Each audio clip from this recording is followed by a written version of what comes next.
Estamos de volta com o programa Eclésia dessa noite.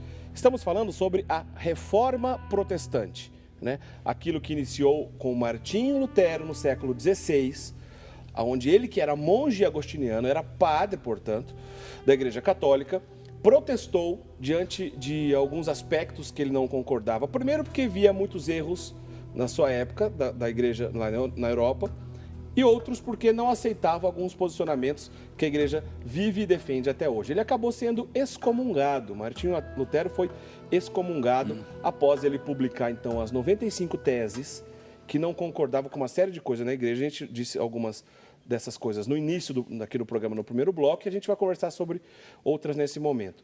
Eu falei que o Padre Guido ia responder logo de cara, na abertura desse segundo bloco. Lembrando que você pode ligar para a gente ou então mandar um e-mail, tá certo? Sua pergunta durante o programa, os endereços ficam disponíveis aí no seu vídeo. Padre Guido, eu falei sobre um posicionamento específico dos protestantes, de algo que iniciou com Martinho Lutero, a chamada sola escritura, ou seja, somente a Bíblia basta para que contenha todas as coisas necessárias para a nossa salvação. E a minha pergunta foi a seguinte: se a Bíblia se bastasse por si só, se somente a Bíblia fosse a única fonte da nossa salvação, não teria que estar escrito nela mesmo sobre isso? Em primeiro lugar, Eric e prezados amigos telespectadores, já disse no começo do programa que os apóstolos começaram a sua missão de evangelização sem ter nada nas mãos. Os primeiros evangelhos apareceram de 30 a 40 anos depois. Certo? Portanto, o que dá grande valor na pregação não é somente o que está escrito, mas também a tradição oral, que na íntegra respeitava plenamente a doutrina ensinada por Jesus. É aqui que nós já encontramos a diferença com os protestantes, porque eles defendem somente o que está escrito, mas os apóstolos, repito, pregaram sem ter nada nas mãos.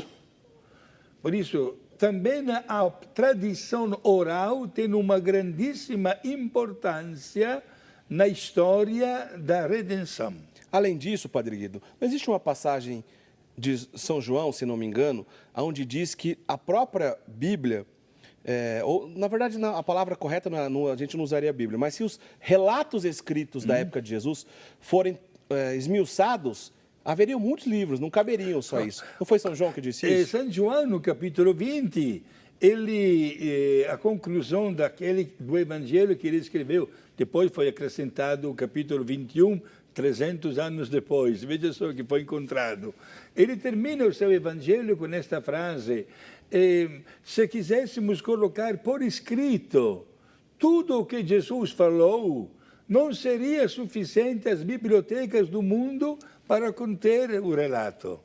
Por isso, nós temos que dar muito valor também à tradição oral, mesmo que não apareça escrito. Falando neste assunto, é bom, porque há pessoas, por exemplo, que me estão mandando e-mail com uma pergunta, por exemplo: Padre, aonde está escrito na Bíblia os 4 dogmas de Nossa Senhora? Não se encontram escritos como verdade. Foi a Igreja que chegou a esta conclusão, e quando a Igreja fala ex cátedra, é infalível. Por isso, gente, temos que saber adicionar, seja o conteúdo da Bíblia com o conteúdo da tradição oral. E para encerrar esse assunto, Padre Guido, queria que o senhor comentasse uma outra passagem bíblica que justifica exatamente o que nós estamos dizendo aqui, né? Já que a fé católica, repito, é baseada nas Sagradas Escrituras, na tradição oral e também no magistério da Igreja, que são os documentos oficiais que os papas, por exemplo, publicaram durante os séculos. Então, esse tripé, não somente as Sagradas Escrituras. Como o senhor bem disse, o próprio São João lembra que nem tudo está escrito ali, não está relatado. Então, a sola Escritura, ou seja, somente a Escritura, não é fundamentada na própria Bíblia.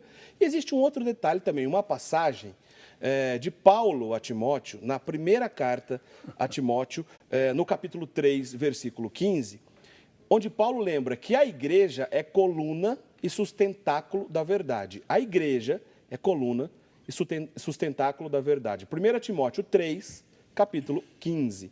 Se a igreja é coluna e sustentáculo da verdade, o raciocínio correto, então, Padre Guido, é que a Bíblia veio da igreja e não o contrário.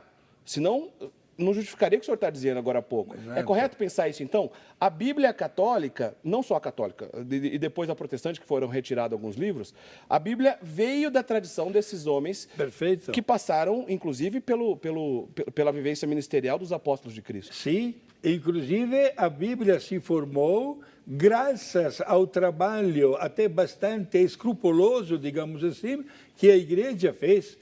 Meus amigos, quando Jesus terminou a sua missão aqui na Terra e foi para o céu, muita gente quis escrever relatos, episódios, momentos belíssimos da vida de Jesus. Nasceram tantas páginas de evangelhos que a igreja respeita, mas que não considera como divinamente inspirados. O trabalho de saber reconhecer o valor da inspiração da Bíblia, e, portanto, o valor de autenticidade, é da igreja. Por isso, é a igreja que definiu, historicamente, uma vez para sempre, durante os trabalhos do Concílio de Trento, né, o número dos volumes dos livros da Bíblia. Interessante o senhor falar isso, Padre Guido, porque isso é exatamente a questão que a gente ia tratar na sequência em relação a isso. Porque existe diferenças, então, entre o número de livros Sim. na Bíblia católica, né, e na Bíblia protestante, que faltam alguns livros. Né? Sim. Se a Igreja Católica, como eu disse agora há pouco, a própria Palavra de Deus, em Timóteo 3, versículo 15, defende que a Igreja é coluna, sustentáculo da verdade, pois, portanto, foi ela, a igreja, quem definiu quais são os livros que deveriam fazer parte. Por que ficaram esses e não outros? Né? Sim. E como é que chegou isso, Padre Guido, a ponto de, determinada época, alguém dizer assim, não, vou tirar esses livros aqui não deveriam estar aqui. Como isso aconteceu, Padre Guido? Vamos dar uma bela resposta, né? A diferença da Bíblia católica com a Bíblia dos protestantes diz a respeito dos livros do Antigo Testamento. Partimos daí. Quanto aos 27 livros que formam o Novo Testamento, há uma boa sintonia, uma boa harmonia. A Bíblia dos protestantes tem 7 livros a menos do Antigo Testamento. Quais são estes livros? O livro de Judite, de Tobias, do Eclesiástico, da Sabedoria, o livro do profeta Baruch e os 2 livros dos Macabeus. Agora, por que tiraram estes livros? Aí vale a pena explicar para os nossos amigos. Houve uma grande emigração do povo da Palestina e de Israel para o Egito, cerca de 250 anos antes de Cristo. O Egito era um país de primeiro mundo naquela época.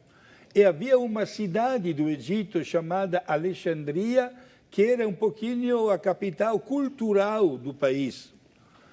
O rei da cidade de Alexandria, vendo que chegavam milhares e milhares de pessoas que não somente falavam um outro idioma, mas também tinham um credo profissional diferente, fez questão de fazer um pedido de traduzir os livros sagrados, estamos, repito, 250 anos antes de Cristo. Portanto, os livros sagrados eram só do Antigo Testamento, né? E eram 39, sendo que estavam escritos em hebraico e em aramaico. Ele pediu encarecidamente que fossem traduzidos também para o grego, que era a língua falada no Egito, naquela época.